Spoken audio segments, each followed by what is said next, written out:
Good morning, everyone. We'll call our meeting to order. The first item we have bill requests, introductions of any bills. Seeing none, we'll move on. We need to approve the minutes from March 10th, 11th, 15th, 16th, 17th of 2021. Senator Clays. Thank you, Mr. Chairman. I move the approval of the minutes for March 10th, 11th, 15th, 16th, 17th. I have a motion. We have a second by Senator Hawk. Any questions, discussion? Seeing none, all in favor? Aye. Opposed? Motion carries. First item we have this morning, we're going to do a couple of hearings. First hearing will be on House Bill 2021, authorizing the issuance of bonds for the construction of a state veterans home. We'll start out with an overview from research. Martin DeBoer. Martin, welcome to committee. Yes, good morning. Thank you, Mr. Chairman and committee. House Bill 2021, as amended, would authorize the Kansas Development Authority to issue bonds not to exceed $10.5 million on or after July 1st, 2021 for the proposed financing for the construction of a veterans home facility located in Douglas, Jefferson, Leavenworth, Shawnee, or Wyandotte County. This would constitute the state's required 35% match for the U.S. Department of Veteran Affairs Veteran Home Construction Grant Program. The debt service would be financed through appropriations from state general funds or any appropriated special revenue funds. The maturity of the date of the bonds is not to exceed 20 years. There is no revised fiscal note attached, but as amended, it was stated that the annual debt service payments would be approximately $700,000 a year. And with that, I'll stand for questions. Thank you, Martin. Questions? Seeing, Senator Hawk. In the new ARP thing, are there some funds potentially available for a project like this? Do you know yet? There are funds allocated to the federal U.S. Department of Veteran Affairs. In what amount will come to the state of Kansas, I'm not aware. There is a section that relates to veteran homes. But again, at this point, we do not know exactly how much will be coming to the state. Thank you, Martin. Appreciate it. Thank you, Mr. Chairman. Other questions? Seeing none, we'll move on to proponents. First proponent we have is Representative Pat Proctor, 41st District. Pat, welcome to committee. And thanks for bringing the bill. We appreciate it. Thank you, Mr. Chair. Thank you, committee, for hearing this bill. I think it's really important, and I appreciate you guys taking the time to look at this. So my name's Pat Proctor. I represent the people of Leavenworth and Fort Leavenworth. I am a 25-year Army veteran, including tours in Iraq and Afghanistan. I just retired a couple of years ago. The revisor did a really good job reviewing the bill, so I'm not going to hit the numbers very much, except to say that the total amount, of which our amount is 35%, is $30 million. And the way we arrived at that number was we looked at a couple of different kind of sample locations because we've been offered land and buildings by several different folks. KCK's offered land. The Veterans Hospital in Leavenworth has offered a building. But that doesn't mean that it has to be in those places. We were just trying to scope the project to figure out how much we needed, and we arrived at estimates of $30 million to do the total project, of which our share is the $10.5 million in bonds. So we have two existing veterans homes, and something I hear a lot when I walk around the building is, well, they have empty beds at those veterans homes. Well, they do, but all their empty beds are in domiciliary and assisted living. Because really across the nursing care industry, folks are waiting to the last minute to go to homes now and really for end-of-life care.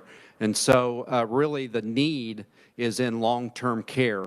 And most of the time, our Kansas Commission on Veterans Affairs, their facilities at Fort Dodge and at Winfield are at or near capacity in long-term care. So there is a demand for that long-term care bed space, and that's what this would be intended for.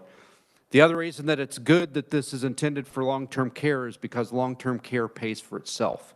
They make more in reimbursement from all the different, types of insurance and the VA, U.S. federal VA reimbursement for that care, that they actually get more in reimbursement than it costs to provide that service. So once the facility's built, it should be, self-sustaining.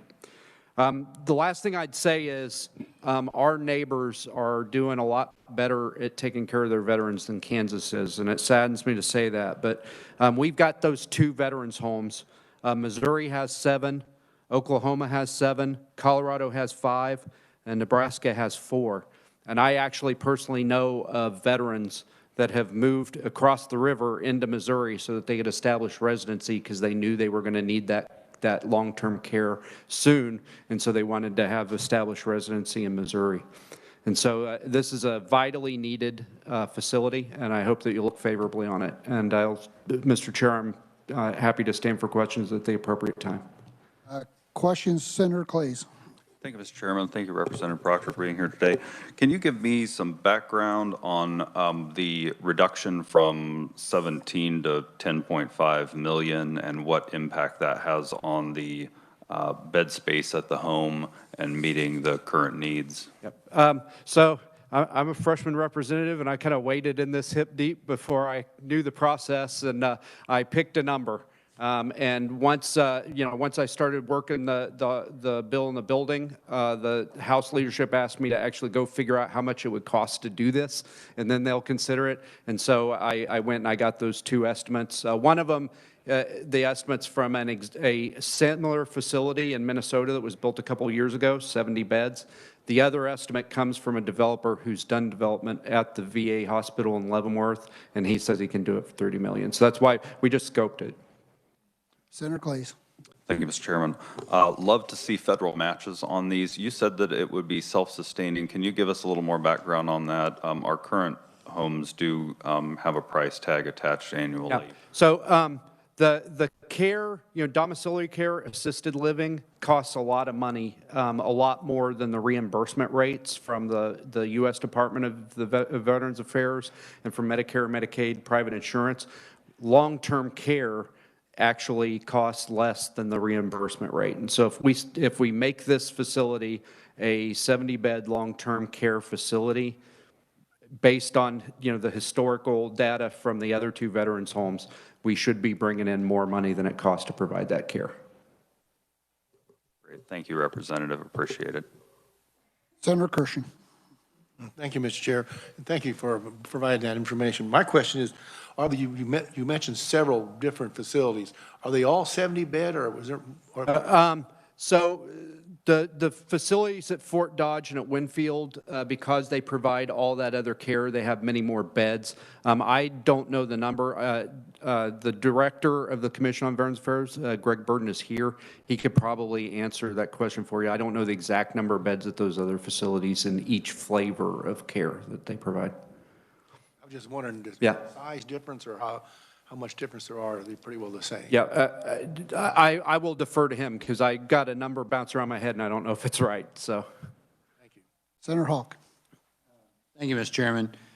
You mentioned 70 beds. Have we totally eliminated the possibility of assisted living services?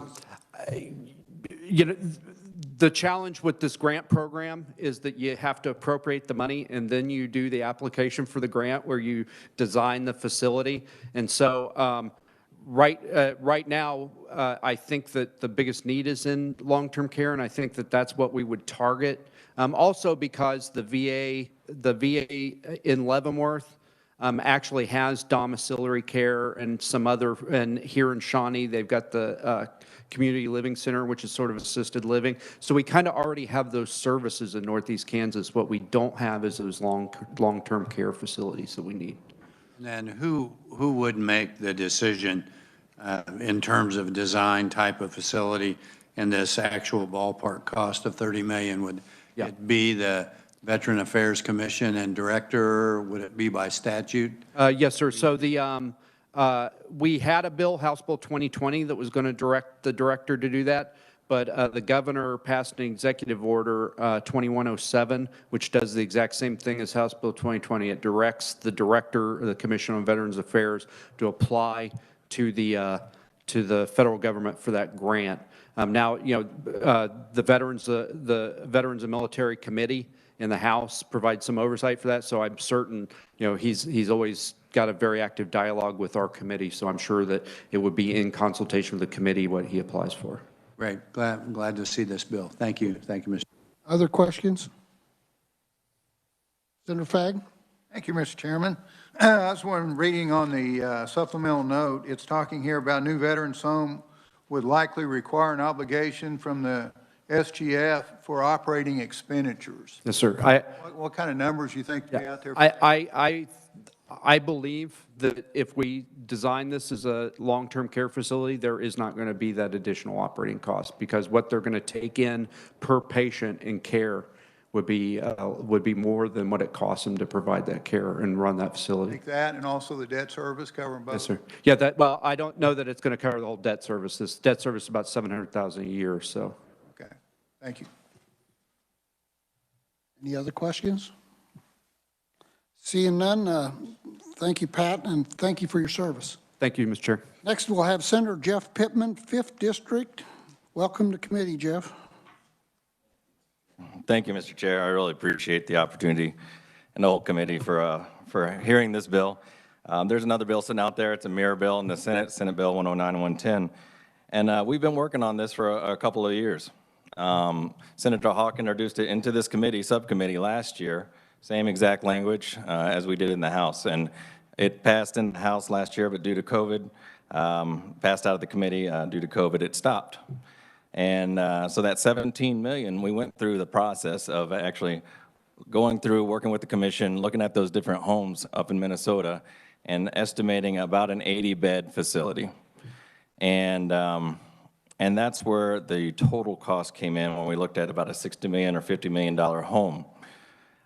I'm not so excited that they cut that in the House. I think it was an arbitrary number, and we got to be very careful about that. But it's neither here nor there, because we won't have to actually bond this money until the application is approved. So that's a very clear point on this, is that this is giving the authority. I want to be very clear what this is doing. In the case, if we actually get approved by the federal VA when the application goes forward next April, we get on a list of and there's about 500 different projects on that list. We want to be up as high as we can on that list in order to have the project approved. The way to get up on the list is to have some of the design, have a location, have a clear need, and we do have a clear need, and also to have the financing pre-approved, meaning the state's already has an order from a governor or a treasurer's note that says we're willing to do this, or this kind of legislation that would say, hey, we're going to give bonding authority for our portion if we actually go forward with this. And so the expenses for the debt service wouldn't happen until that point where we're approved by the federal VA to be on that list, and then the administration applies to have that bonding issued. And that's at that point when the bonding authority kicks in. The legislature always has the opportunity to intervene if they decide we don't want to go forward at that point. So to be very clear, we're not putting anything into SGF immediately. There's no bonds being issued immediately, but it's giving the authority so that we're going to go up the list on that federal VA. And at the point in time, if we continue down that path, we would then have that authority to cover that. When we looked at Northeast Kansas, there's a question about that. It has 5 counties listed in this particular bill. And what the governor did when we worked through that was she said, I'm going to just make it Northeast Kansas, and I'm not going to specify the counties. So there is a little bit of a discrepancy in what she put out as an executive order and what's in this current bill. This bill currently specifies 5 counties, and so you may or may not want to put the bonding authority in those 5 counties. If you want to just pass it and say, okay, if we need to change it, if we look at a different county. But those counties, I believe, are Leavenworth, Wyandotte, Jefferson, Shawnee, and maybe Johnson is in there. I forget the bill. But so there is a small discrepancy there. I would encourage the committee actually to go back up to the amount we had as the 17 million to give full authority, knowing that we could always authorize less than that if we needed to, if we had a cheaper option. But that would be my position on this, knowing that we had already looked at some of the homes and really done an estimate. When we looked at the why Northeast Kansas, we got to understand that vast majority of our veterans are in the Northeast Kansas region, and our 2 homes are down in the south and southwest regions. And there's kind of a hole or a gap, a blank space for this kind of facility when you look state to state. And so geographically, it's a desirable location. I think that's going to move us up on the list as well. So I fully support this. We've been working on this. We're excited about it. I hope this committee can to pass this out. I would encourage you to at least think about bumping it up to the original amount, but maybe the director from the Military and Veterans Commission might have an opinion on that too. Questions, Senator Clays? Thank you, Mr. Chairman. Just to clarify, what you're saying is that the $17,500,000 that was initially in the bill, that's a cap, and that lowering the cap to $10,500,000, which is closer to what the estimates were, would then not give you the flexibility necessary as prices fluctuate, bond rates are clearly on the move right now, et cetera, and that perhaps having a little more flexibility would be helpful. Mr. Chair? Yes, Senator Clays, that's exactly right. When we talk to so there's a couple of properties, they haven't actually been offered up. We don't have a property that's been donated or anything like that in Wyandotte County. We have discussions with the VA, the federal VA, and they say they have land. There is a developer there that does things cheaper than normal. And so when we get estimates like 30 million, that's assuming that we have a very cheap developer taking advantage of that situation, but that's a unique situation. It might be higher. When we look at old homes, there's also the question of a building being donated.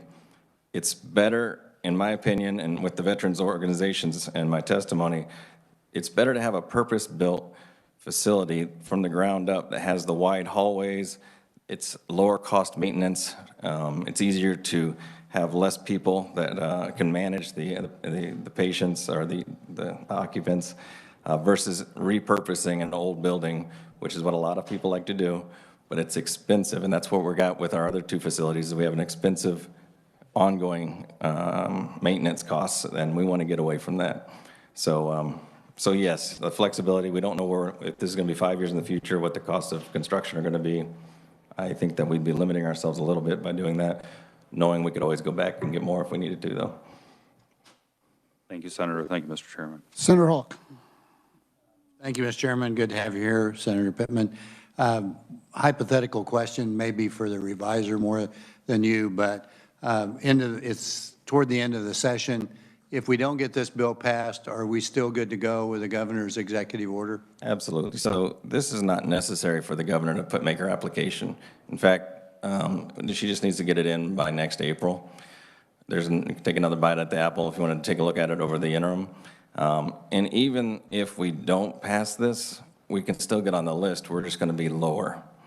But by passing it, it increases the odds that this is actually going to get approved by the VA. So is it critical at this point? Not absolutely. But it does package it up really nicely now, since that's what we're going through the process, and it would give an estimate for the application process so that they knew what the boundaries of operation were. Good, and I think I agree with you that if we're going to do it that way, making sure we have a little more flex with the 17 million is probably a good amendment to consider. And I hear you saying you agree with that. Absolutely. Thank you, Mr. Chairman. Senator Petty? Thank you, Mr. Chairman. And Senator Pittman, thank you for, I know this is not a one-year project. This is something you've been working on for quite some time. And so I appreciate the investment of work and carrying it over as you move from the House to the Senate. Senator Hawk did touch on the flexibility. I just wanted to ask you, because since you have been involved with this and researching it, does that flexibility, when you talk about the 17.5 as opposed to the 10.5, could that possibly give us a stronger ability to move up on the federal VA program list? Because you were saying that there's potentially 500 projects that are on there, and we're now going to be looking at next April being on a list for consideration for next April. So I'm just wondering, from the research you've done.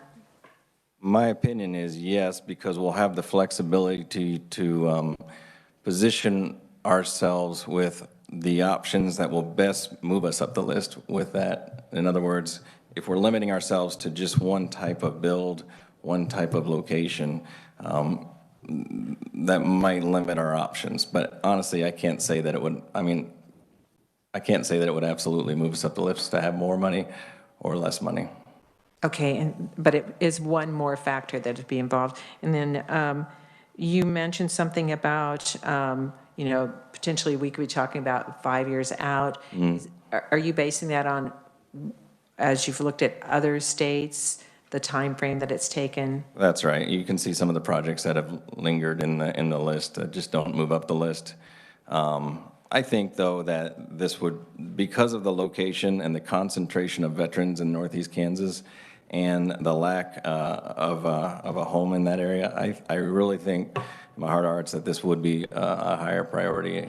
And we'll work with the administration to make sure that is.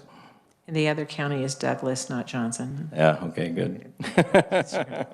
Sorry, I couldn't remember. Other questions? Senator Pittman, I've got two. You mentioned additional counties. Which counties were you talking about as far as additional counties? So there's 5 counties listed in there. Right. What the governor did with her executive order is said, I'm not going to limit it to just those 5 because we don't want to, she didn't want to have the absolute discussion on exactly where it's going to go. So she wanted a little bit more flexibility, whether to flex out into perhaps Riley, maybe down into Johnson County, maybe up into Donovan. So she just said, I'm going to make it Northeast Kansas. This does restrict it to those 5 counties. And that's all I was saying, is that it's a little bit of a discrepancy, but I don't really think I'd rather have in these 5 counties myself, but so that's just something to consider. You mentioned Riley. I mean, that's, I know. People have talked about that. it is Northeast County, Kansas, but that's why I wondered when you mentioned that, if you had a particular county. I'd want it in Leavenworth. But yes, sir, Mr. Chair, absolutely. It would be an option if we put Northeast Kansas. Riley would be, I think it'd be a good option. Have you checked how much bonding the state's on the hook for? I don't know the total bonding or where we're on the hook for right now. Perhaps you could, if you know, it'd be great to share. Well, and how about if we change this from 10.5 to 17, do you know what the difference is in the bond payment? I would assume it would go up by that percentage. I would assume it'd be about 1.1, but I'm not absolutely sure. Do you know what percentage they used on bonds? I don't know, sir. Okay, I believe it's about 3-4%, but I'm not absolutely sure. thank you. Any other questions? Seeing none, thank you, Senator. There's Senator Fagg. Thank you, Mr. Chairman. Did I understand that right, that if we went to 17 million, that we would have oversight on this at a later date too? I mean, the project comes through, so we could review all this kind of stuff at a later date before we kind of approve the program? Is that my Yes, sir, understanding? Senator. The administration and even the legislature always has the opportunity to intervene. Okay. Once we pass this bill, though, it's not incumbent upon the agency to come to the legislature to ask for the money again. I want to be very clear on that. This does pre-authorize it. But if we as a body decide, you know what, we're not ready for that, we could always stop that whole thing from happening through intervention. Okay. Another question I have, Senator Pittman, do they take, is the 70 beds, is this going to be Kansas veterans? Or are we going to wake up this thing being done and there'll be out-of-state veterans coming into this? I will defer to our director. I assume it's all Kansas veterans. Okay, just wondering if, They are a state-by-state run, and they are run by the states. I'm just wondering if the need in Kansas was there. Thank you. Senator Hawk. Thank you, Mr. Chairman. Sorry. Senator Fagg always gets my brain working with other questions and vice versa. I liked his idea of us maintaining final approval.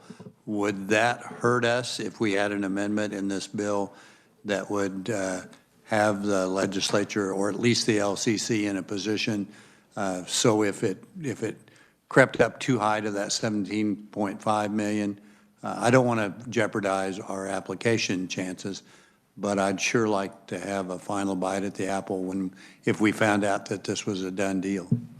Senator, I think a finance council would be an excellent option, or the building committee. I'd hate to have it go in front of the whole legislature. As you know, the process sometimes gets cumbersome.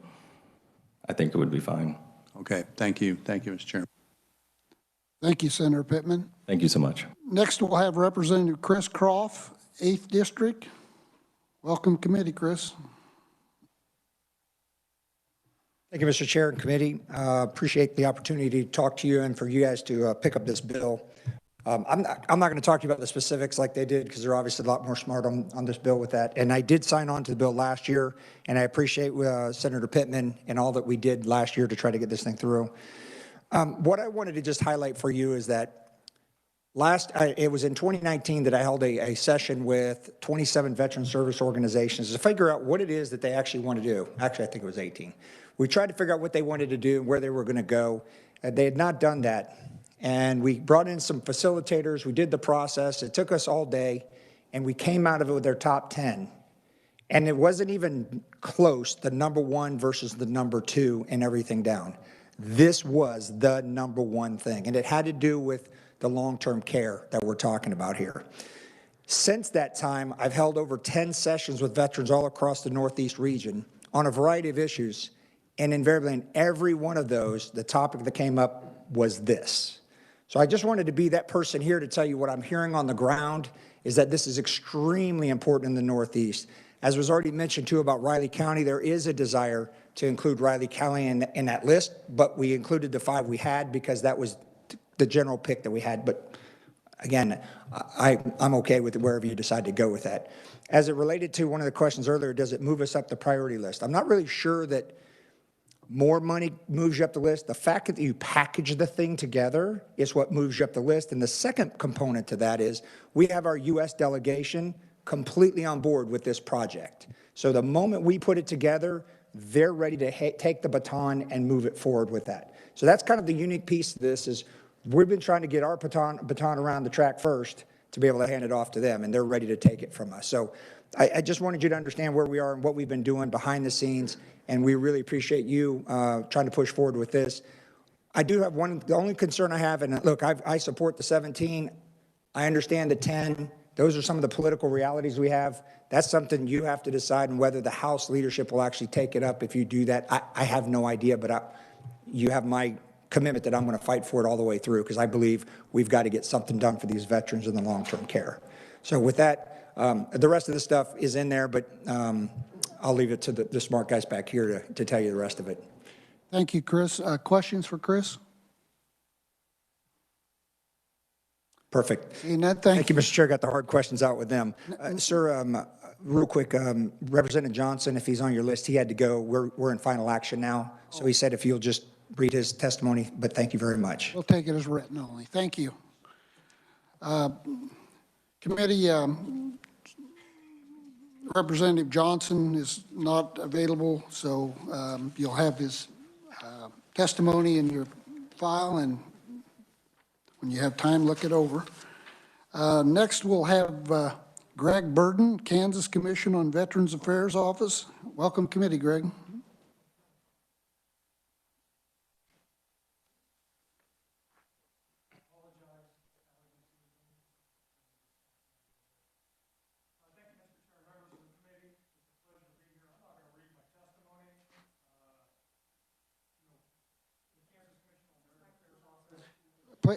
Sir, the mic needs to be turned on. And thank you for not reading. We appreciate that. It should light up. Okay. Sorry, I don't think I was speaking into it.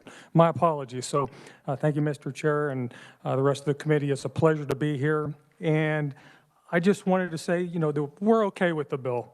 And initially we wanted the larger amount, the $50 million, and I'll get a little bit more into this, with the state committed to 17.5 and the VA to 32.5. What we did was we went out and we looked at a number of different facilities. Minnesota is in the process of building 2 72-bed facilities. One that's a little over, right around 42 million, the other is 48 million. Basically, they acquired the land, building it from the ground up to be a nursing home facility. And they're much further along in the process, and the cost keeps going up. And that $50 million number, I think, was a good target. But with all that being said, with the reduced amount, can we do it? That's what it comes down to. And I think what that does is it establishes some parameters for it, but yeah, it can probably be done. One of the things that's been brought up over and over again is the location. As an example, the VA hospital, they have extra land in Wyandotte County. If you can get a location that has a lot of the infrastructure in place, everything from parking, utilities, things like that, it reduces the cost tremendously. And so with that reduced cost, I still think we can get a facility. It may not be 72 beds, but it's probably going to be something close. And maybe we could get the 72-bed facility. Because we didn't have the numbers, we haven't looked at this real closely, but, I think we can do it. We also have another option of a smaller facility with that amount. This is something that, with the cost going up, actually, the cost is going up every year with what the blizzard down in Texas. We know the construction costs are going up. With the price of gas going up, we know everything else is going to go up. So we fully anticipate the numbers going up every year. So we may be with a smaller facility, but something, and I'll get into this just a little bit more, we can also design a smaller facility with a plan to expand too. And I just got off the phone day before yesterday and got some information from one of the heads in Kentucky. They're trying to build a facility in Bowling Green. They have $30 million to work with. They were hoping to build a 90-bed facility there. They were looking at the same amount as what we're looking at here. They're in the design process. They've gone from 90 beds down to a 60-bed facility. They may be going smaller than that. But the latest design, he just sent me a copy yesterday, showed like what I talked about, a phase 1 and phase 2, a smaller facility, and then basically a duplication of that to get to the numbers where they wanted to be. So can we do it? I think we can. I just think we're going to have to be smart about it. That $50 million, I think it got us the whole deal in one shot. Probably cost saving in the long run, but we can probably get by with less. I don't know for sure until we find out the location and what's there. We also have to consider the cost is going up in some of these nursing homes because you've got an old medical model, and now they're transitioning to more of a community living, tiny homes type model where you got single residents in a room, you got a room, bath, individual bathrooms, a small living space, versus the more institutional type of facilities. And I call them kind of like pods or wings set up where it's more like a home, and because of that, it costs more. There's also things coming down from COVID we just don't know about. They may mandate single rooms here before long. We're trying right now to provide single rooms for everybody and actually requiring more space. And as you know, with the more space you have, it also, those places that had larger areas and larger space had a better time coping with COVID than in smaller areas. So I know there was a number of questions I'd like to answer. What was your... Senator Fagg. You had a couple of questions, and one of them was about... Senator Fagg. Thank you, Mr. Chairman. One of them, just on the needs analysis, I was trying to get a feel of, are these going to be Kansas veterans in this, or, is this something where we're going to walk down the hallway 5 years from now and there'll be people from New York and California there? No. Almost all of our residents are Kansas residents, but you got to think Dodge City. You got to think where they're located at. We don't restrict that. Almost all of our residents are from Kansas, but we get some Colorado, down in Winfield, Oklahoma is only 15, 18 miles away. We get some people from out of state. We get some coming from Missouri. So I will say that the majority of our residents. That's what I wanted to hear. Oh, absolutely. That's a priority. Somebody asked about the number of nursing home beds that we have in the state. Out of Fort Dodge, we got 57 long-term care beds. That's not doesn't include the domiciliary. So we got 57 out of Fort Dodge, and in Winfield we have 56 at Fort Dodge and 97 at Winfield. The current numbers are significantly lower than we've seen in the past in the long-term care portion of it because of COVID. You know, we couldn't admit people for 6 months or so, or 8 months. And even when we did, it was very restricted because they had to be COVID-free, they had to be put in isolation.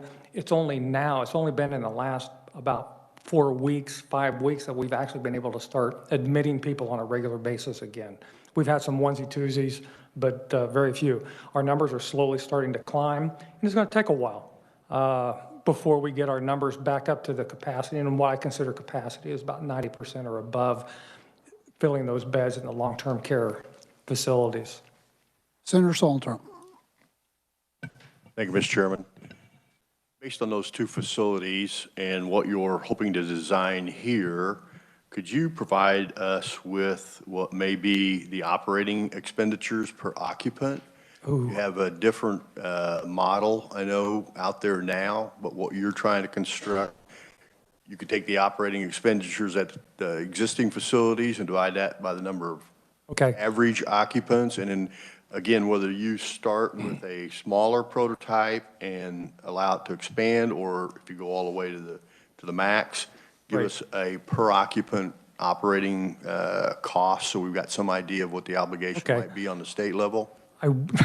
That's a really good question, but I will tell you, I don't have that number on me.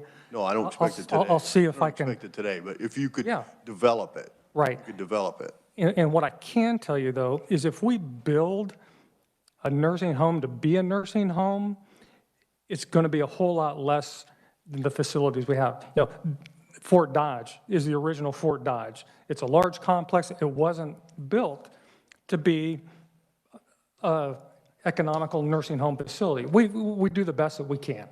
And we make it operational. We make it a good facility. We provide good care. Same thing with Winfield. You know, it was a children's home converted to a veterans home.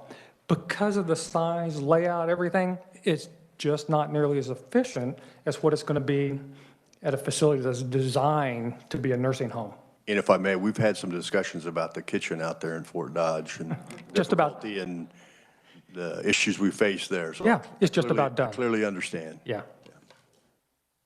Other questions, Senator Petty? The expensive kitchen. You had mentioned earlier that about the capacity right now, I mean about the occupancy right now at the two veteran homes that we have, and you mentioned that you'd like to be at 90%, or that's the average. Can you tell us what is your occupancy right now? I can't, it changes every day. I'm telling you the long-term care portion of it is we're probably in the low 70s right now. You know, and I provided some information. That is probably, on, you know, when you look at the national average, is probably on par with what most people are dealing with. I know in some areas, I provided an article to a different committee just recently.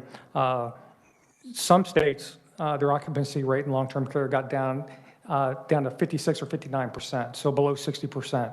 A lot of states were in that 60s, and very few remained at a very high level. So the recovery is just going to take, you know, they're anticipating it's going to take a year plus to get back up to that level. We're starting to see a significant increased interest in people putting their loved ones in nursing homes again.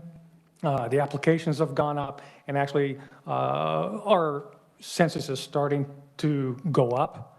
It had kind of stabilized, and I think we're +3 or 4 in the last 5 weeks from where we were at our lowest levels. So we're seeing progress. And then just as a follow-up kind of to what Senator Ag had asked, so when it comes to who can, what veterans can be occupants of our facility, whether we're talking about current or a new facility, and I think it was alluded to that there are state guidelines, but yes. Do the feds say that you have to take veterans that are out of state in your facilities? I don't think the guidelines distinguish what we do within the state of Kansas. Do you know?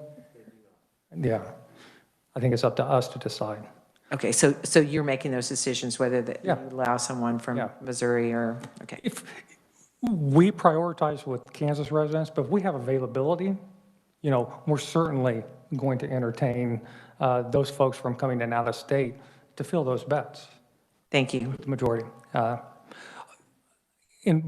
Before I take, there was a question about the cost SGF. What you're going to have, there is going to be on the front end when you open the facility, because you're not going to be 100% occupied. The first couple of years, or first year or two, yeah, there's going to be, as you start filling up, there's going to be a front end cost associated with that. I believe if you build a facility to be a nursing home, we have multiple revenue streams, we have fee funds, we've got VA reimbursement, we're Medicaid and Medicare certified. We should be able to operate without any SGF at that facility once we get to that point. Senator Hawk.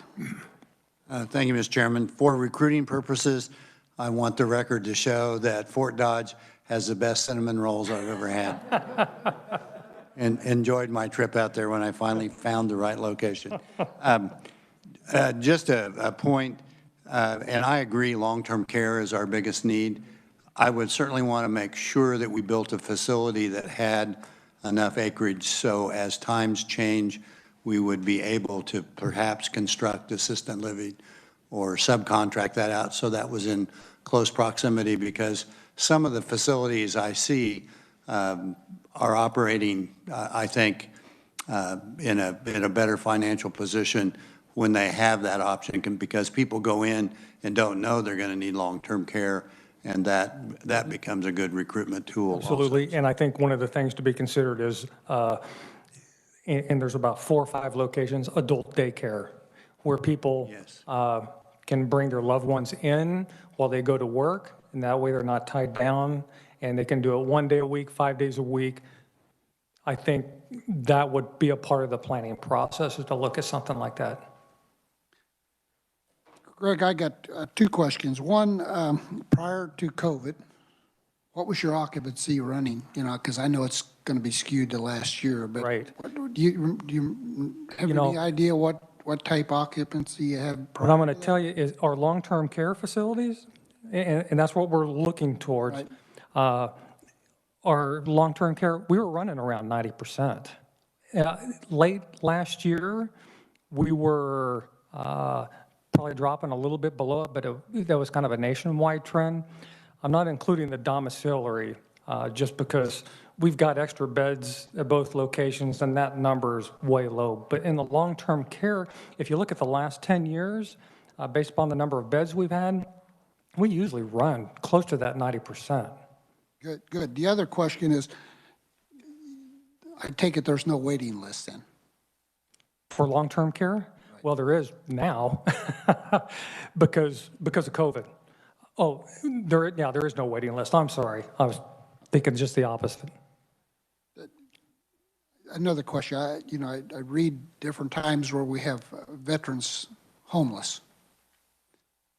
Can they come to these type facilities and get a place to stay?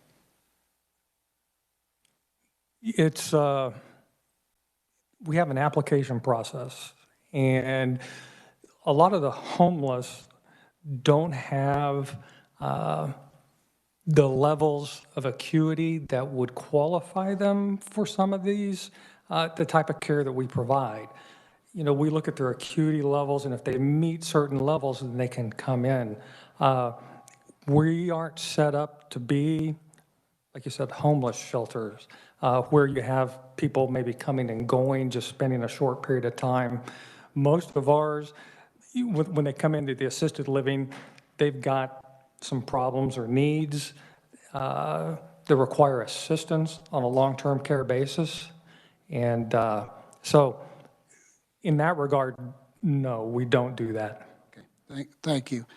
Next, we'll move on to Eugene Bradley, Enlisted Association of the National Guard of Kansas. Eugene, welcome committee. Thank you, sir. I'll be brief. As you can see, my testimony, I speak on behalf of the Enlisted Association of the National Guard. And I wanted to make sure that the committee is aware that with the duty status reform, DD 214 modernization, for those of you that are not aware, DD 214 is your basic summation of your entire military career. As we see those being modernized and changed at the federal level, the needs for the demand for facilities like this is only going to expand as the definition of veteran continues to include more and more guardsmen of the state of Kansas. So with that, I'll stand for any questions. Thank you. Questions? Seeing none, thank you a lot. Appreciate your testimony today. Committee, I'd also point out we have written only from Michael Kelly, Colonel in the USAF, retired, and Michelle Sweeney, Military Officer Association of America in Call Valley chapter, and Jack Parrish, U.S. Army retired. Are there any opponents here today? Any neutrals? Seeing none, we'll close our hearing on House Bill 2021, and we will open the hearing on House Bill 2401, authorizing the Secretary of Corrections to enter into agreements for public-private partnerships for projects for new or renovated buildings at the correctional institutions for education, skill building, and spiritual need programs, establishing a nonprofit corporation to receive gifts, donations, grants, and other monies, and engage in fundraising projects for funding such projects for education. We will start out with an overview from the revisor's office, and we'll start out with Jill Walters. Jill, are you there? I am, sir. Thank you. Good morning. Certainly. Good morning, and thank you for hearing my brief overview. So you explained exactly what the bill does there. I'd like to point to new section 1, which provides a definition of a public-private partnership. It's a relationship established between DOC and a private entity to contract for the performing of any combination of responsibilities to develop, finance, construct, and renovate a building at a correctional institution where the DOC cost for such construction and renovation doesn't exceed 25% of the total project. It authorizes the secretary to enter into the agreement to fund this project, and it would be for education and skill building programs and or to address the spiritual needs of people who are incarcerated. The secretary will determine whether a project is suitable by analyzing the feasibility, desirability, and convenience of the public to the public of the project, and the Secretary of Corrections will consult with the Department of Administration during such analysis. The Secretary is also required to consult with the Joint Committee on State Building Construction prior to starting the project, and the bill clearly states that the section is not to be construed to allow a public-private partnership for the construction of a privately operated correctional facility. And the secretary may request approval to issue bonds for the project, but it clearly states that there would still be legislative approval would need to be required for these bonds, or state finance council approval, which is a current law. So we're not giving them the ability to just do that. The legislature or state finance council would still have the ability to approve that. The secretary is required to prepare a budget for each project, and then the budget will reflect the source of the funds and the full construction of the project.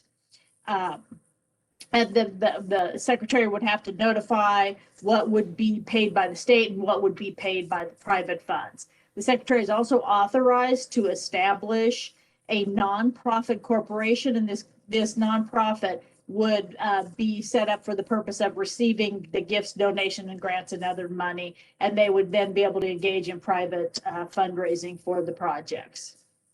The bill in section 4 requires the secretary to ensure that the private entity who's going to enter into the public-private partnership is qualified to do so. And then there's a list there of qualifications the private entity is required to meet. And then they're required to establish an agreement and set out the parameters of what everybody's duties and responsibilities are in that.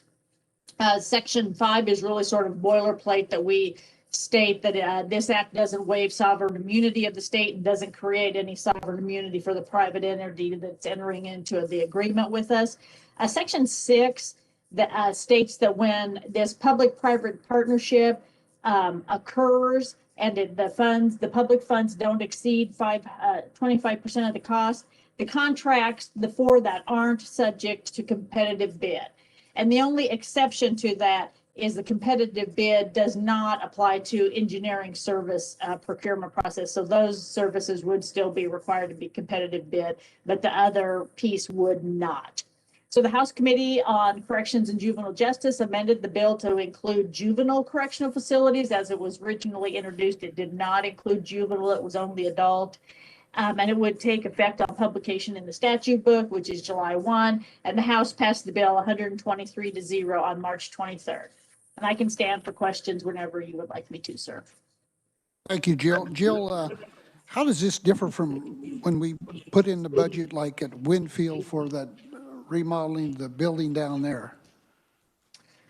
So this is allowing the secretary to enter into a public-private partnership with a with a private entity to do have buildings for education, skill building, and spiritual needs. So it's not any sort of the actual, I'll say, sales and kitchen. It's not that sort of thing, sir. It's for a building for education, skill building, and spiritual needs. So it would be a partnership with those sort of groups who want to work with the Department of Corrections to provide those sort of, should we say, help and assistance to inmates for their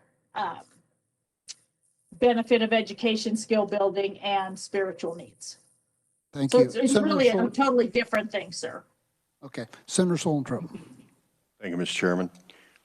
Jill, looking at the institutions or correctional institutions in here and defined as follows, these are all state-owned facilities. Is that not correct? Correct, sir. Okay. If there is construction on what I would assume, it says at, but I would assume it would be on state-owned property and facilities.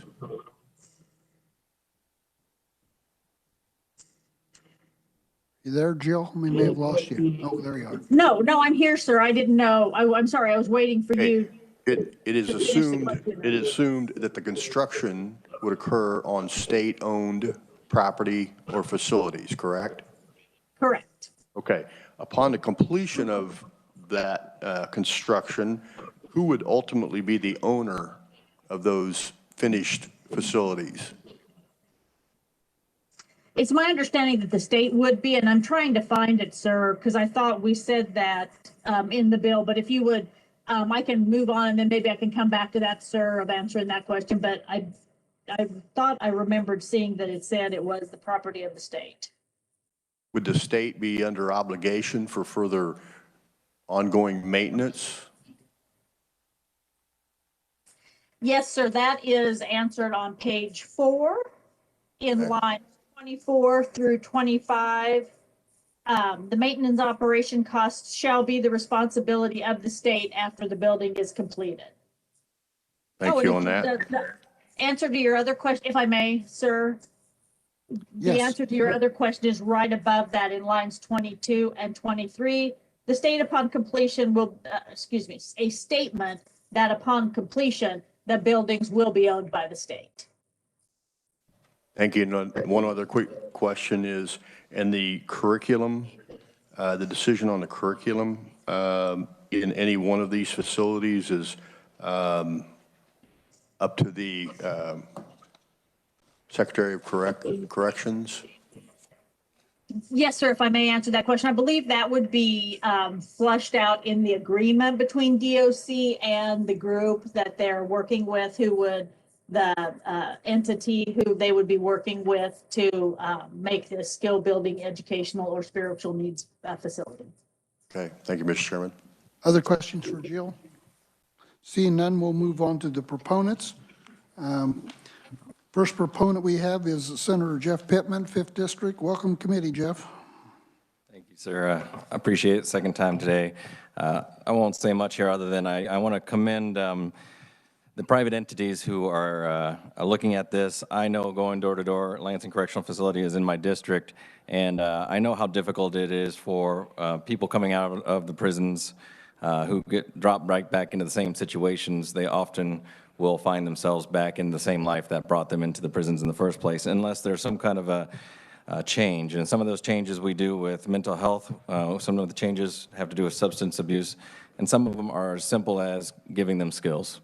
And I believe skill building, they're going to be better at handling responsibility. They're going to gain functional life skills, and that's great for reducing recidivism.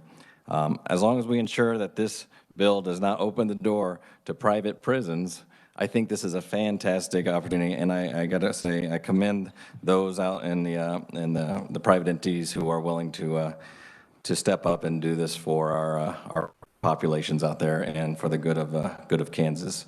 I don't have any. I'm not going to be much use answering questions on the bill, so I just wanted to lend my support, sir. Thank you. Appreciate it. Thank you.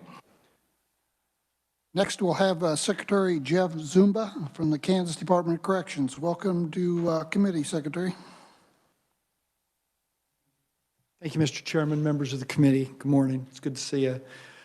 I submitted some written testimony, but I'm going to make some remarks here this morning, talk a little bit more about the bill, if I might. And thanks for the opportunity to be here and present some testimony on House Bill 2401. Provisions in the bill would allow the Kansas Department of Corrections to partner with private entities for the purpose of constructing and or renovating buildings at our correctional institution in support of educational skills building and spiritual programs for our incarcerated population. 98% of the population incarcerated today in our state correctional facilities will one day release back out into the community. We release roughly 6,000 individuals from custody each year. Department of Commerce has identified about 50,000 unfilled jobs in Kansas. The business community has a very real need for educated and trained workers. We know that a key factor, if not the key factor, in the successful return of our population to the community is their ability to obtain a job that pays a livable wage. In looking at our released population and returns to incarceration, independent evaluators have found those who complete a GED while incarcerated are 6% more likely to obtain a livable wage job after release. Those who complete at least one certification course while incarcerated are 8% more likely to obtain a livable wage job after their release. Those who complete at least one college course while incarcerated are 20% more likely to obtain a livable wage job after release. Those who hold an industry job for 6 months or longer while incarcerated are 25% more likely to obtain that livable wage job after release. And finally, those who obtain a livable wage job after their return to the community are fully 1/3 less likely to return to prison. 1/3 less likely to return to prison means those individuals become taxpayers rather than being supported by tax dollars. They reunite with and provide support to their families. They are good for business. They help to meet workforce needs in Kansas. And in many ways, they become contributing members of their communities. Congress recently lifted the restrictions on second chance Pell Grants to allow access to incarcerated persons. 10 colleges in Kansas have formed the Kansas Consortium on Correctional Higher Education and are preparing to help us educate and train our population for their eventual return to the community and to the workforce. This is a unique opportunity to partner with Kansas colleges to expand our ability to deliver the education and programming necessary to help prepare our population for that return. Opportunities to focus on spiritual study and worship can also be impactful on many in our incarcerated population. Hearts and minds are changed through the understanding, practice, and fellowship associated with spiritual activities. And research shows that this pro-social activity standing alone can improve behavior. Related activities promote respect and empathy for others, impacting beliefs directly tied to decisions and actions. This often leads to an openness to change all facets of an incarcerated person's life, building hope, which contributes to success. Hope for opportunity, hope for change, and hope for a better life. Spiritual activities provide an ideal environment for our volunteers to also build skills and address reentry needs while addressing the spiritual needs of our population. This is an important priority for our volunteers. A significant barrier to helping our population affect change in themselves to prepare for a successful return to the community is the lack of adequate space today in our correctional facilities. Today there is too little space, often not the right configuration of space to properly provide these opportunities to our population. The space available at facilities is often too small or does not create an environment that promotes learning, skill building, or meet the spiritual needs of those in our custody. House Bill 2401 provides an opportunity for our agency to pursue partnerships with private entities to develop space that satisfies the objectives related to preparing our population for their eventual return to the community. This bill would allow us to add space with a learning environment where many partners can come together to build a talented workforce and good citizens. Passage of House Bill 2401 provides a means to accomplish all of that I have referenced in my testimony here today, and it would do so in a manner that supports returning citizens in their efforts to become successful contributing members of the community that today is beyond our capacity to fully achieve in terms of both scale and scope. Again, I want to thank the members of the committee for the opportunity to appear before you today in support of the legislation. Thank you, Jeff. Questions? Senator Petty? Thank you, Mr. Chairman.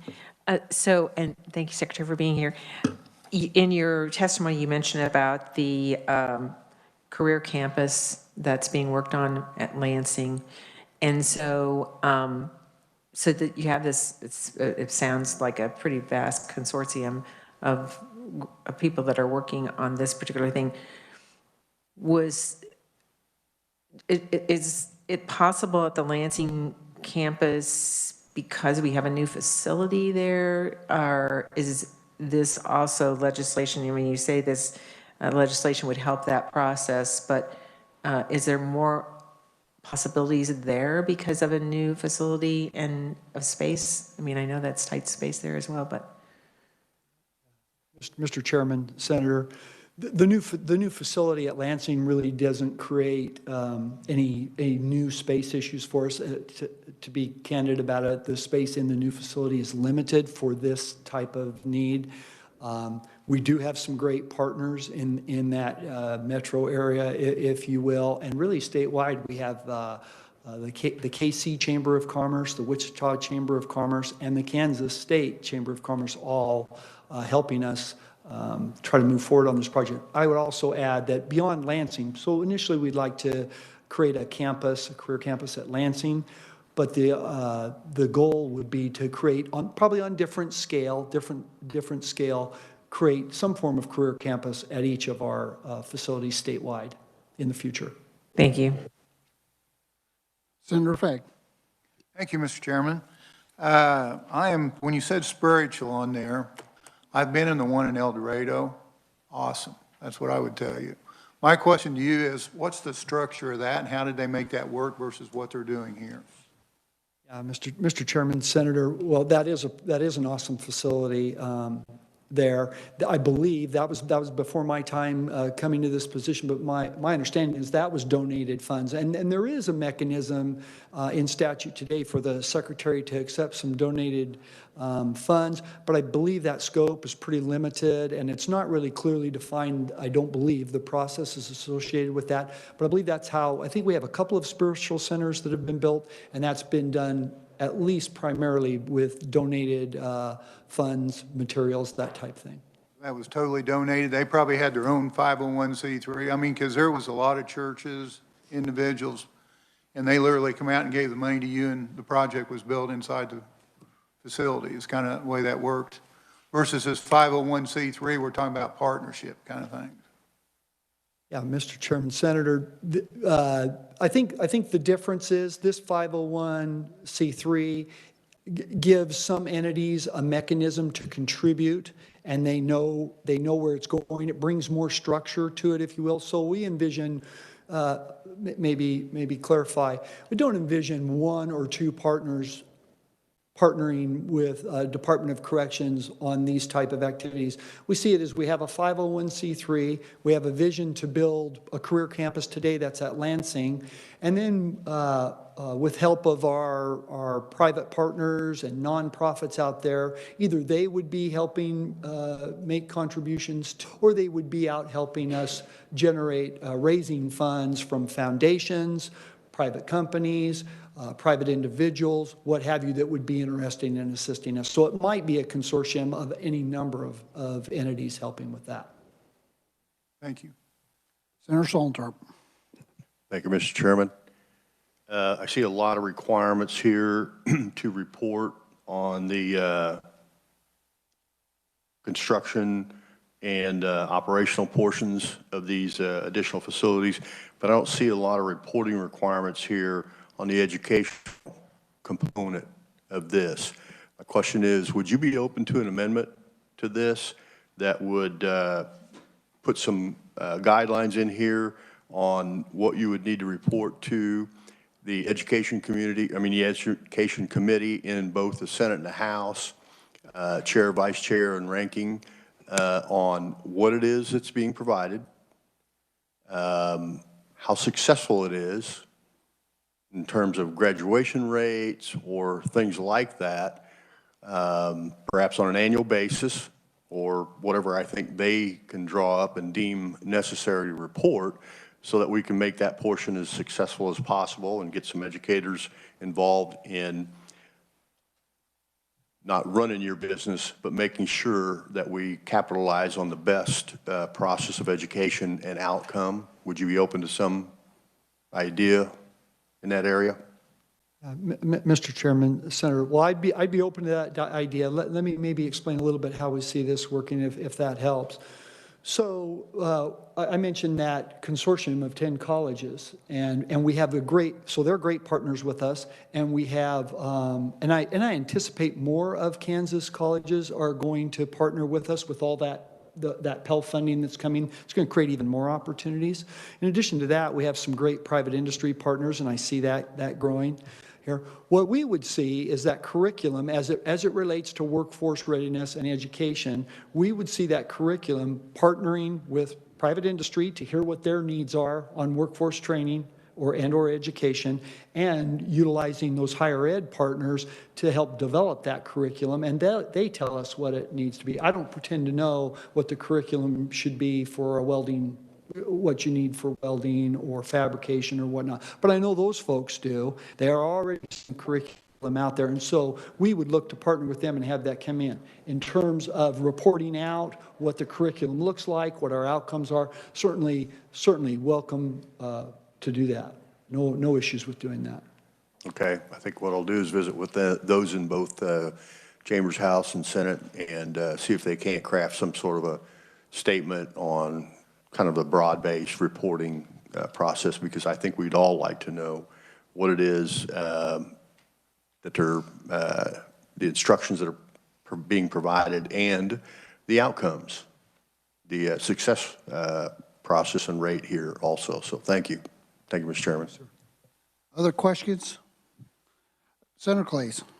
Thank you, Mr. Chairman. Secretary, can you give us some background on why the project would be exempt from the typical competitive bid requirements in our procurement statute? Yeah, Mr. Chairman, Senator, we modeled much of the language and related to that process, or those processes, is modeled after what goes on today in higher ed and their foundations for their construction on their campuses, and what some other states are doing. And really the intent, I believe, behind it is to avoid some of the additional costs that are in the construction and prep costs that are associated with the state procurement process, and then to expedite the process, to streamline it so it can move forward quite a bit faster. Those are the two drivers behind it. Other questions? I've got one, Jeff, and it doesn't really pertain to this, but I know in my district, I have Norton and Stockton, and I know you have the work programs there, and I think they're very successful. Can you touch on that? I mean, this would be similar, different, but it'd be, as far as when these folks get out, they have a greater chance of never returning. Yeah, Mr. Chairman, members of the committee, yes, we do have some programs at Stockton and Norton, and we have some on a limited basis statewide, but we're not able today to meet the need of that releasing population, those folks that are coming back out into the community. So really, the driver behind all this is to get us the space, have the resources that where we can expand those programs. And really with that second chance Pell money coming in with the private partners that we have that are working with us, it really is an opportunity. We're a little behind the curve right now in terms of space and ability to provide those services to our population. Thank you. Any other questions? One in the back, Mr. Chairman. Senator Fagg. Thank you, Mr. Chairman. A couple quick ones here. Has any other states used this model? Has this been successful that you know of? Mr. Chairman, Senator, so we based it in part on it. Nobody's got it exactly like this, but Florida, Connecticut, Kentucky, and Texas have a model where they can accept donations or accept partnerships. My second question is, I really, the need, the guys coming out, putting it together, I really like the concept of what we're trying to do here. My question is there a stigma of private industry hiring people coming out? Would that be something that would slow this down, or do you think because of the need, we're going to get that covered? Mr. Chairman, Senator, historically, there's been a real stigma. I think that stigma has begun to wane in the last 10 years, and I think today it's evaporating quickly. And I'll just sticking to our needs here in Kansas. There's a real need for a trained workforce here, and private partners recognize that. And what this in essence boils down to, at least on the workforce training side, is we're trying to develop a talent pipeline to meet the needs that the business community has in terms of a trained and educated workforce.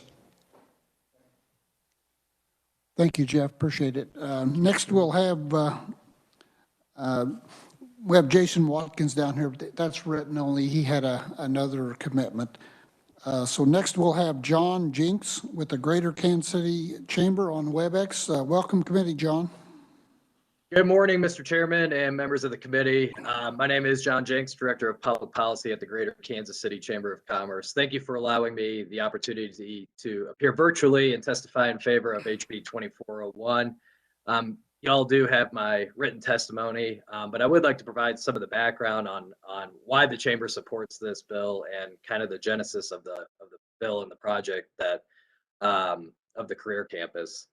The Chamber and our 2,000 members is a supporter of policies like this to encourage better outcomes for returning citizens and to increase the number of available workers for Kansas businesses. The genesis of the idea for the Secretary to enter into public-private partnerships and establish a nonprofit organization for the creation of building of educational facilities and programs such as the Career Campus concept at Lansing comes from over a year of meetings and coalition building among philanthropists, educational institutions, and really the business community of Kansas City and the state of Kansas in general. Much of the business community of not only Greater Kansas City, but the state of Kansas as a whole has pledged support for this type of concept at Lansing. Some of the fellow supporters of this include the Wichita Chamber, whom you have written testimony from, the Kansas State Chamber, Koch Industries, Kansas Department of Commerce, Zephyr Manufacturing, Brothers in Blue Reentry, Reaching Out from Within, among other businesses, educational institutions, and nonprofits, as I mentioned. The career campus concept is a concept to establish an educational campus inside Lansing Correctional Facility to boost educational capacity, teach hard and soft skills to make returning citizens employable with market value credentials, and to infuse support from private industry to train, educate, and eventually employ these individuals.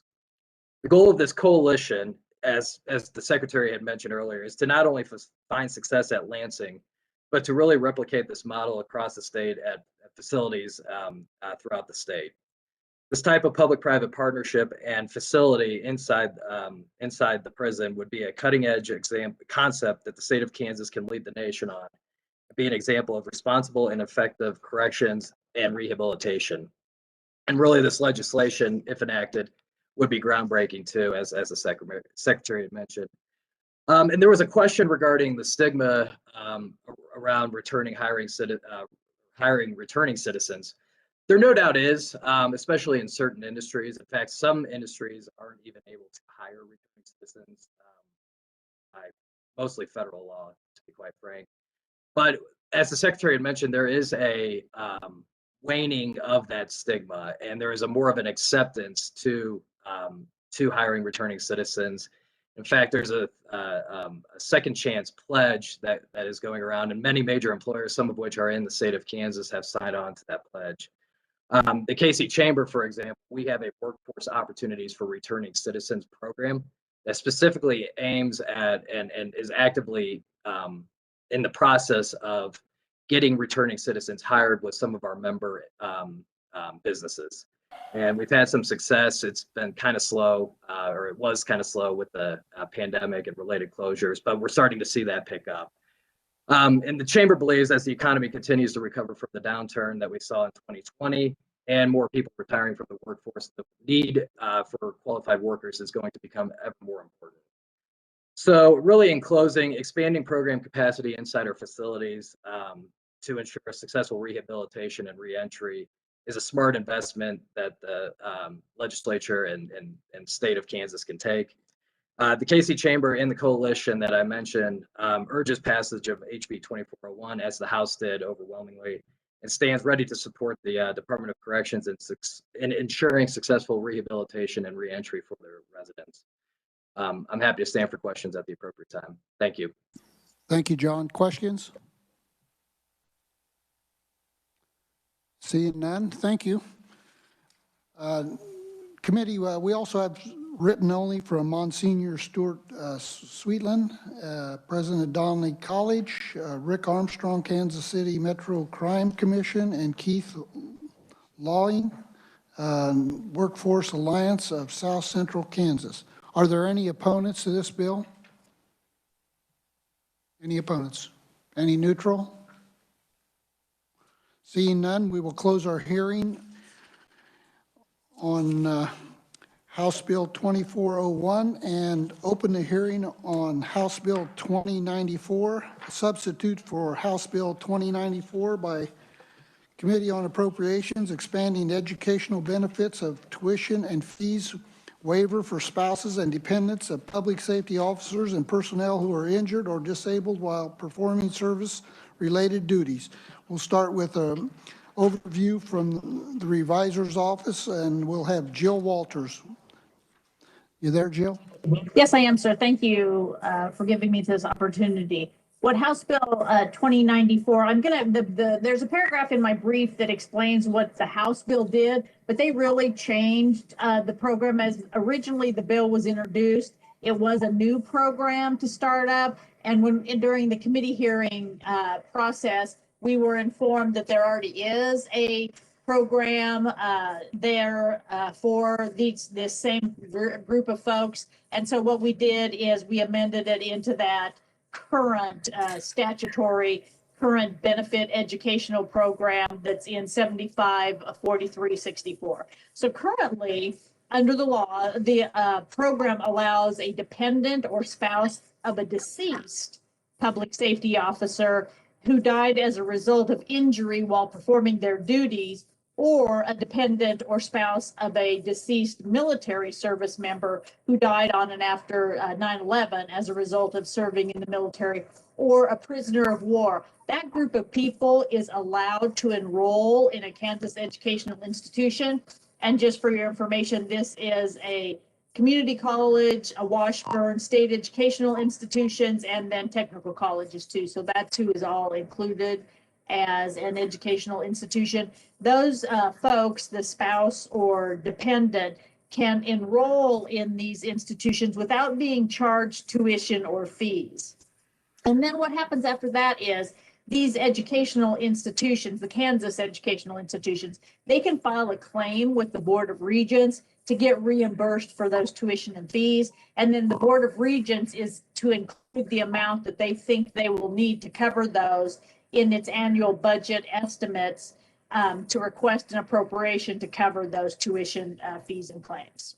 So what the House amendment does is it expands who is eligible to receive no-cost tuition and fees, and that would be to include dependents or spouses of an injured or disabled public safety officer or military service member, or a dependent or spouse of a military service member who has at least 80% of a service-connected disability. So it expands the program from, the current program is these folks serving their country and state would have had to pass away, to now those serving who would be injured or disabled. So that's the sort of the peanut of the program. It also expands, the bill as amended, expands the definition of who a public safety officer is. So it would include employees of law enforcement officers, sheriffs, departments, and fire departments, and EMS providers and correctional institution of the Department of Corrections. So it would be those employees who are injured, disabled, or pass away because of performing their duties while on the job there. And then finally, the bill limits the amount of money that the Kansas educational institutions can ask for reimbursement of, to a total of $350,000 in any fiscal year. The bill would take effect on publication in statute book, and the substitute bill passed the House on March 17th by a vote of 117 to 6. And I'd be glad to stand for any questions. Questions for Jill? Senator Hawk. Thank you, Jill. Just a question, is that $350,000 a line item, in the Regent's budget right now? Since we're molding this into the existing budget, or into the existing statute, does a line item exist for that right now? You're muted, Jill. Jill, we can't hear you. I think you're muted. I'm sorry, sir. I was just going to say, I do believe so, but I think Shirley would be better to answer that question. Yeah, Shirley's here. Would you mind answering that, Shirley? Mr. Chairman and committee, the tuition waiver, which is part of the scholarship programs that the Board of Regents offer, for the FY 2022 year, there is currently $134,657. And yes, that's a line item in the appropriations bill. And so if we pass this bill, will that up that to $350,000? I don't believe you're adding money to the program. It's just capping it at $350. If they need that much money, they'd have to come back and ask for it. Gotcha. Thank you. Thank you. Other questions for Jill or Shirley? Senator Petty? Take either one. So I think it goes to Jill. So they have to be this, well, the current category and the added category, they have to have been injured or disabled while performing the duties as a public safety officer. Is that correct? I see that language in here. Correct, Mr. Chairman, Madam Senator. Yes, all of them, it's either the death or the injury or disability is tied to performing their duties on the job. And thank you. And they also, I guess this definition is not new of what dependent means. That is the current definition. It's on page 1, line 10 through 13. Yes, That's the current definition. correct. Thank you. Other questions for Jill or Shirley? Seeing none, we'll move on to proponents. First proponent we have is Beth Flexkey with United and WebEx. Beth, welcome committee. Hi, thank you, Mr. Chairman and members of the committee. My name is Beth Felsky, and I'm the Appointments Project Director at United We, and I'm speaking on behalf of Wendy Doyle, the President and CEO of United We. And our mission of United We is to advance all women's economic and civic leadership. Our organization is pleased to support House Bill 2094, which, as amended, adds to the wartime veteran and first responder survivors' educational opportunities. This important legislation expands an education fund for spouses and family members of individuals that died and now includes individuals injured in the line of duty. This opportunity allows for up to $350,000 to be awarded per year, and United We sees this as a step in the right direction to support the dignity and livelihood of survivors and families of these heroes. Our support of this legislation is based on objective research findings. Our Project Diane study focused on the integration of women into leadership positions in the U.S. Army Special Forces. Additionally, the status of women in Kansas focuses on economic development indicators and developing a baseline to monitor Kansas' progress to advance women's economic and civic leadership. We will unveil updated findings to this research project this summer. United We believes House Bill 2094 is core to overcoming the challenges and building on the opportunities illuminated by both studies. The expansion of educational opportunities for wartime veterans and first responder survivors would greatly benefit Kansas military and first responder families, women and men, by giving the children and spouses of veterans and first responders killed or injured in the line of duty with the opportunity to get a higher education without the stress of paying tuition or going into debt. Investing in their families' abilities to fully participate in the workforce is a fitting tribute to those individuals who choose to serve their communities. Thank you for the opportunity to share our perspective with you. We applaud the efforts like the Wartime Survivors and First Responders Act that recognize the holistic and often long-term sacrifices made by the state's military and first responder families. Thank you, and I welcome any questions. Thank you, Beth. Are there questions for Beth? Senator Hawk? Thank you, Mr. Chairman.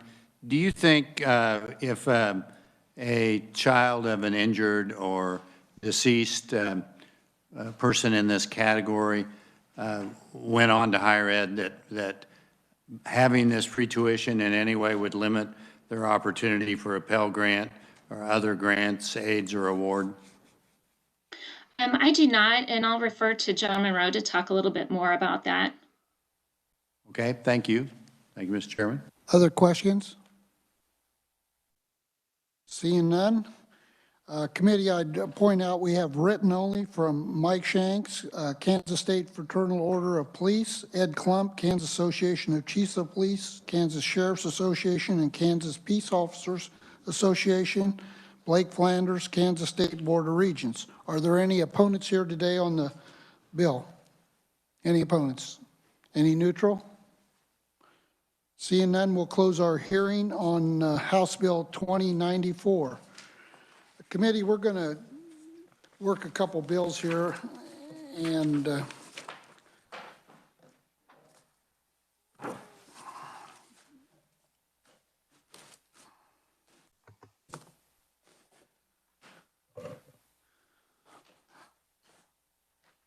if you'd want to grab your folders on Senate Bill 264.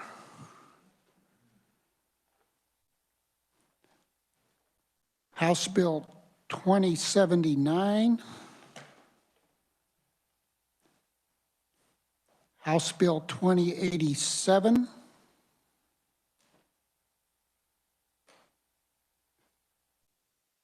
House Bill 2101, House Bill 2248,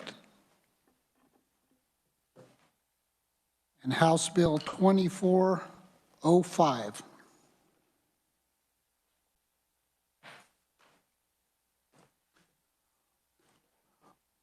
We'll stand at ease for just a minute. I think one of our senators had to step out for a second, and then we'll get started.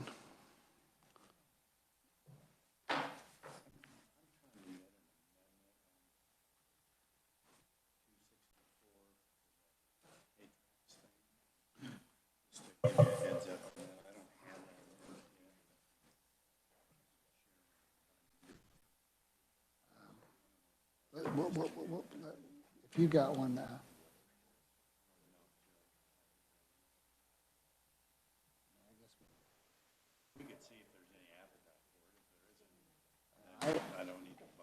Yeah, I don't know either. Okay, we're all here.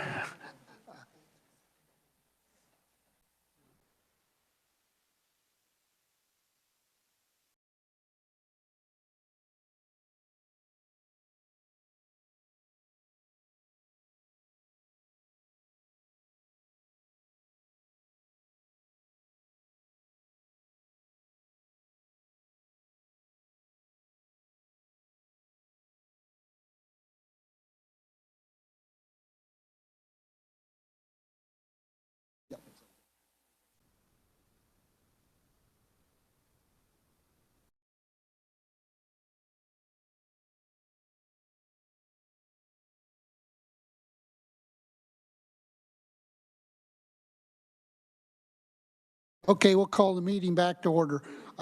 Committee, we are going to wait on Senate Bill 264 until Monday. We will meet Monday and finish that. There's a few questions on maybe the possibility of, and I will contact the Attorney General and see if maybe there's a possibility in using some of these funds maybe for the K-Tracks. Currently, we've been funding K-Tracks with the fees from a couple of the groups, so it was suggested that we talked about it a little bit, so I thought maybe we'll just wait on that. I'd forgot about that until I brought the files out. Is everyone okay with that? Okay, we'll not do that until Monday. We'll do it on Monday.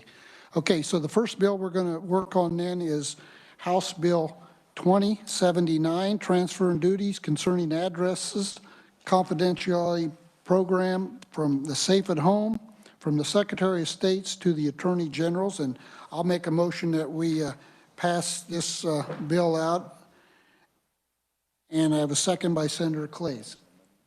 And Senator Clays has an amendment. Thank you, Mr. Chairman. We'll have that passed out.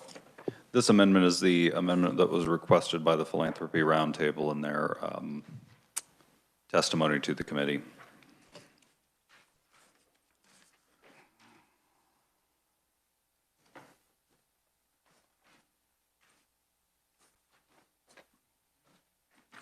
And I'll make that a motion.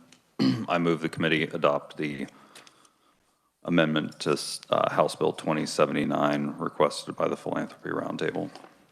We have a motion, we have a second. Senator Solon-Trump seconds. Would you like to explain your amendment, Senator Clays? You know, it was explained quite well during the testimony, but essentially this just protects the status quo in Kansas when it comes to the reporting requirements and ensures that any new requirements go through the legislative process. Are there any questions on the amendment? I'll give everyone a couple minutes to look it over.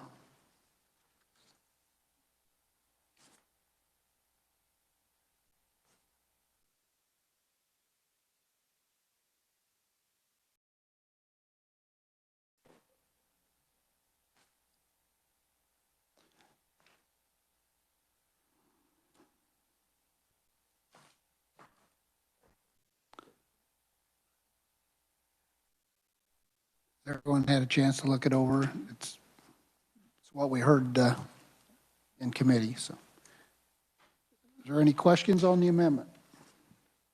Seeing none, all in favor? Aye. Opposed? Motion carries. So the amendment's on the bill. Is there anything else? Senator Clays. Thank you, Mr. Chairman. I move that the committee recommend House Bill 2079 favorably for passage as amended. Second by Senator Hawk. Any other discussion? Seeing none, all in favor? Aye. Opposed? Motion carries.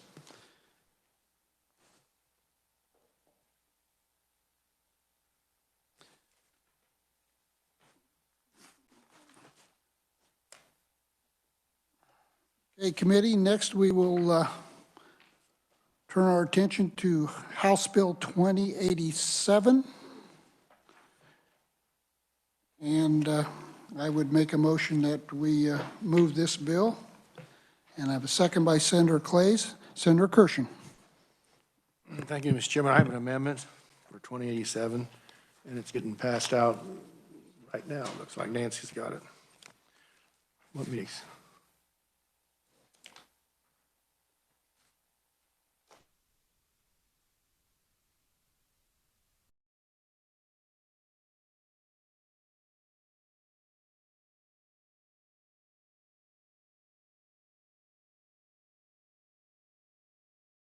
Would you like to explain your I sure can. amendment? Yesterday, there was some discussion based on the $3 million threshold for reviewing the rules and regs, implication on a project. And obviously, there's only a small percentage of those at that level. So it seems logical to me that maybe we ought to lower that amount. And that way, they could take a look at rules and regs at a threshold lower than $3 million. And actually, the amendment addresses it to $1 million. And then it puts a 3-year sunset in place on that bill, on that amendment too. Are there questions on the amendment? Senator Solentrum. Seconded by Senator Solentrum. Senator Clays. Okay. Senator Kirshen made the motion to accept the amendment, seconded by Senator Solentrum, so we get that all straight. Okay. Discussion on the amendment. Senator Hawk. Thank you, Mr. Chairman. I'm not in favor of changing this to $1 million. Right now, I very well might be. I know that was one of the items that was legislative post-audit, I think, was going to look at.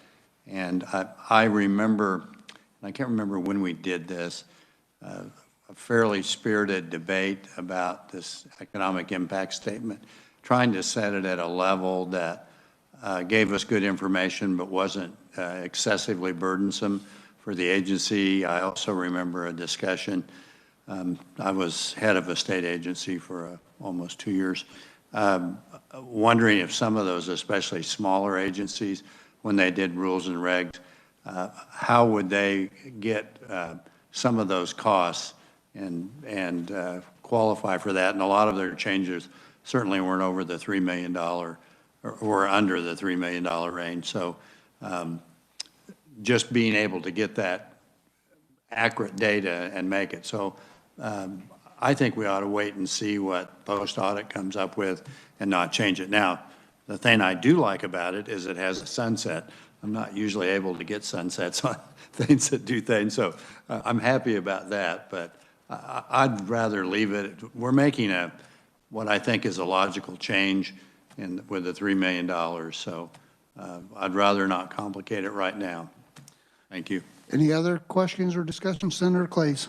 Thank you, Mr. Chairman. I stand in support of the amendment. I think it's easier for us to move up in number as opposed to back down based upon this LPA audit, and that perhaps we should ease our way into this as opposed to making the jump to 3 million. I would like to see those studies fully reviewed, and if there is a case to be made to move up to 3 million, we can do that prior to the sunset or at the sunset. Thank you, Mr. Chairman. Any other? Senator Kirshen. Thank you, Mr. Chairman. I just want to say that I had some reservations about doing a post-audit when we already know what the results are.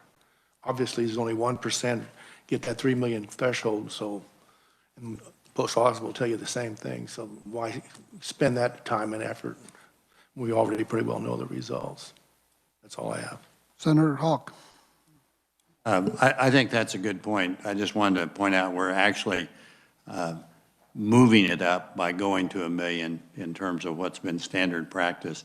I think the question on the post audit, and I haven't seen what that request was, but I don't think we do already know everything about it. We still don't know how accurate it is and what kind of a burden it is to be able to get that information. So I'm just saying if we did this and left it the same and made the change and took the burden off the budget office, then I would feel more comfortable looking at this a year from now, having more data. But again, I do like having that. Any other discussion? Seeing none, all in favor of the amendment? Aye. Aye. Opposed? Aye. No. You want to be recorded? Please. Okay, Senator Hawk voted no. And Senator Petty also voted no, but she doesn't want to be recorded. Okay. Back on the bill. Thank you, Mr. Chairman. I move Clays. I move the committee recommend House Bill 2087 as amended favorably for passage. Second by Senator Kirshen. Any other questions or discussion? Seeing none, all in favor? Aye. Opposed? Motion carries. Committee, next we'll move on to House Bill 2101, the extending transfers from the Expanded Lottery Act Revenues Fund to the University Engineering Initiative. I make a motion that we pass this out, seconded by Senator Clays. Are there any questions on the engineering bill? Seeing none, all in favor? Aye. Opposed? Motion carries. Next, we'll move on to House Bill 2248, increasing state financial assistance to local health departments under specific circumstances. I move that we move this bill out, seconded by Senator McGinn. Discussion? Senator McGinn.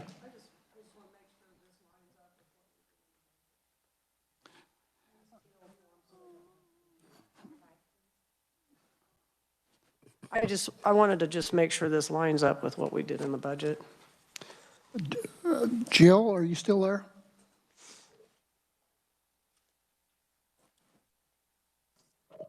I am, sir, but if Megan, it's my understanding it does, but Megan Leopold should really answer that question. Okay, is Megan on? Yes, I'm here. Thank you, Megan. If you could answer that, please. The budget has the minimum being raised to 12,000. This bill would raise it to 15,000.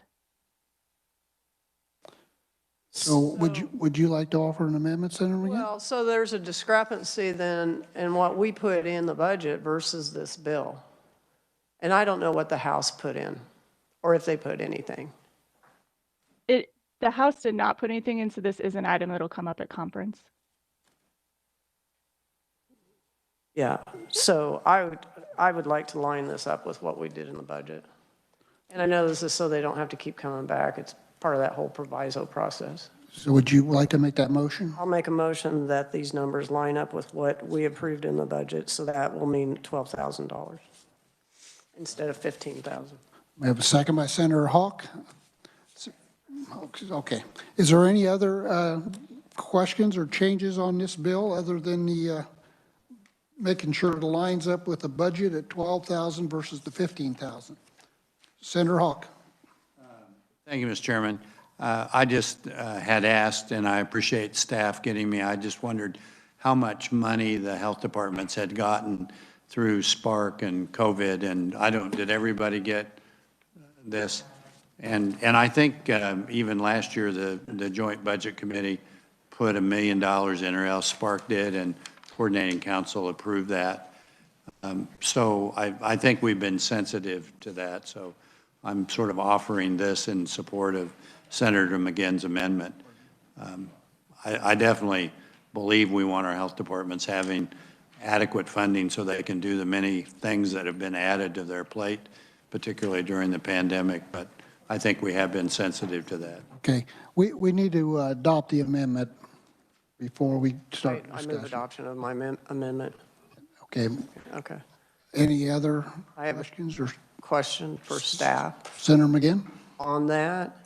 So the Legislative Budget Committee recommended the 1.3 for the state fair and $1 million for the health departments. And LCC, I believe at their last meeting, they could have had another meeting since, I'm not sure. But when they approved the state fair money, my question is, did they also approve the 1 million to help out the health departments on Spark money? Yes, they did. Yes, they did. So they received the 1 million Spark money, and then they're receiving what's in this bill now. Okay. So I think we took care of them. Okay. We Yes, we'll vote on the amendment. Is there any other questions on the amendment? Seeing none, all in favor? Aye. Opposed? The motion carries. Back on the bill. Senator McGinn. 2248. I make a motion to move 2248 out favorably for passage as amended. Seconded by Senator Clays. Any other questions? Everybody good? Okay, all in favor? Aye. Opposed? Motion carries. The last one we have today was House Bill 2405, authorizing the issuance of $1 billion of pension obligation bonds to finance a portion of the unfunded actuarial liability of KPERS. And I make a motion we move that bill out, seconded by Senator Clays. And I'd like to make a motion to amend to 500,000, or 500 million, excuse me, seconded by Senator Clays.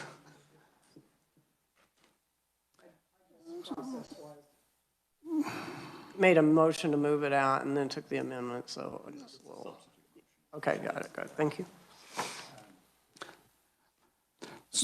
So basically what we're doing is, they had two options in the pension bonds. One was for the 500 million and the other was for $1 billion. And so I'm recommending and making a motion that we do the 500 million. So discussion, Senator Hawk. Thank you, Mr. Chairman. I appreciate your amendment. I just wanted to be clear. I'm looking at the reviser of statutes presentation. Are you just sort of agreeing with the House's 500 million and those interest rate thresholds of 3.5 to 3.75%? And you're not doing the full $1 billion? Right, correct. So we're just doing that part that the House had in there also. Correct. Okay, thank you. Any other questions? Senator Fagg.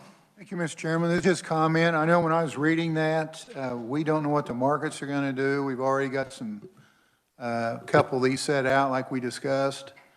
I was leaning towards none to 500 million. So you're coming the right direction. So I'd be in favor of this. Thank you. Well, yeah. Senator Kirshen? Oh. Senator Hawk. Yes, Mr. Chairman, I heard in testimony from the bond expert that there was some concerns the way the market has changed, whether or not those percentage caps would actually work. And I'm not advocating changing that. I just hope somewhere in the process, sometime between now and omnibus, that if we needed to relook at those numbers as we did this, I still think the concept is a good concept.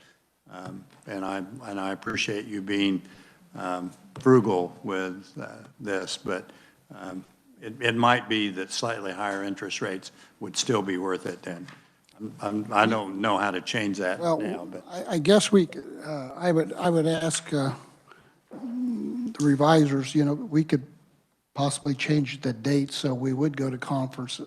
I thought just the 500 million would put us in conference. That's what so we will be in conference, so we'll be able to talk the interest rates. Okay. Okay. Any other questions or discussion? Senator Fagg. Thank you, Mr. Chairman. Just one thought. If I remember the conversation one day, as we would do the billion or the 500 million, that could affect our ratings a little bit. So that tells me something. You know, that's the experts telling the risk that goes into this. So just comment. Thank you. Okay. No more other questions? All in favor? Aye. Opposed? Motion carries. Committee, thank you for working. Oh. Okay, sorry. Senator Clays. Thank you, Mr. Chair. I move the committee recommend House Bill 2405 as amended favorably for passage. Second by Senator McGinn. Any other questions or discussion? Seeing none, all in favor? Aye. Motion carries. Committee, thank you for working late today. We will not have a meeting tomorrow. Senator McGinn. Did I miss 2214? Because I'll probably be in trouble. It's the little Mitchell County. We did that. Did we do it? I thought I pulled it out though, so I thought you Just a minute. Well, look, we may have.